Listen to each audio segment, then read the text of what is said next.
6-9 la matinale, chronique internationale. Chronique internationale. En France, la fachosphère s'agite démesurément avec un Bruno Retailleau qui menace de dissoudre le groupe antifasciste La Jeune Garde. Le ministre de l'Intérieur montre par là qu'il se fait l'inconditionnel défenseur d'une droite libérale aux convictions écœurantes. Bonjour Linda. Bonjour, il manquait une case dans le sinistre CV de l'ex-sénateur de Vendée, réputé pour son extrémisme et pour son islamophobie.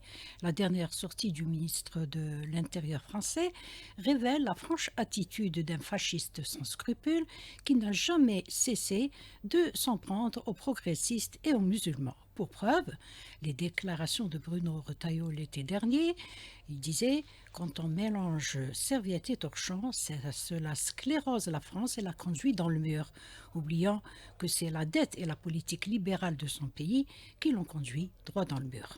Et pour ce pantin assumé de l'extrême droite, il faudrait aller direct, sans scrupule ni mauvaise conscience, en usant de tous les subterfuges pour casser ce qu'il considère être les ennemis de la France, comme sa décision par exemple d'utiliser l'aide médicale de l'État comme une arme contre les immigrés, un dispositif accordé aux étrangers en situation irrégulière que Retailleau vient de suspendre. Là, il décide carrément l'expulsion immédiate et sans recours des immigrés sans papier, ceux que la France a exploités sans rougir des années durant, en les parquant dans les métiers les plus durs.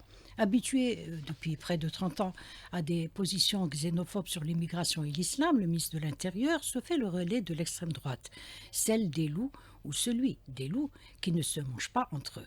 Sur l'immigration et à propos des progressistes, il s'est mis en tête en fait de donner un grand coup de vis au dispositif sur le statut d'immigré et à la liberté d'expression, au risque de se mettre à dos et les partis politiques et les ONG de défense des droits de l'homme. En témoigne la bataille engagée à l'époque avec l'ex-première ministre Elisabeth Borne sur la loi sur l'immigration, considérablement durcie après d'âpres négociations entre les Républicains et Matignon.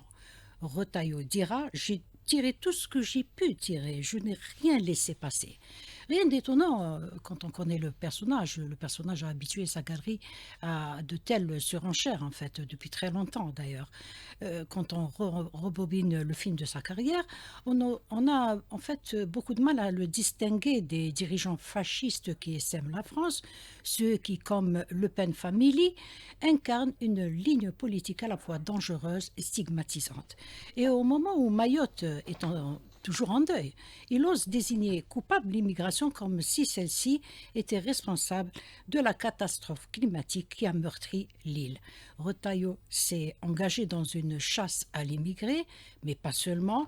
Retailleau et son clan de racistes sont en train de mettre en danger l'unité de la France en réprimant les antifascistes et les immigrés, tout en espérant déstabiliser d'autres pays par de folles et stériles ingérences. Voilà donc à quoi est réduit ce sinistre ministre TikToker, un ministre qui a choisi de faire le support indéfectible de Gaulois complètement déjantés qui n'ont aucun mal à saluer le monde comme Hitler.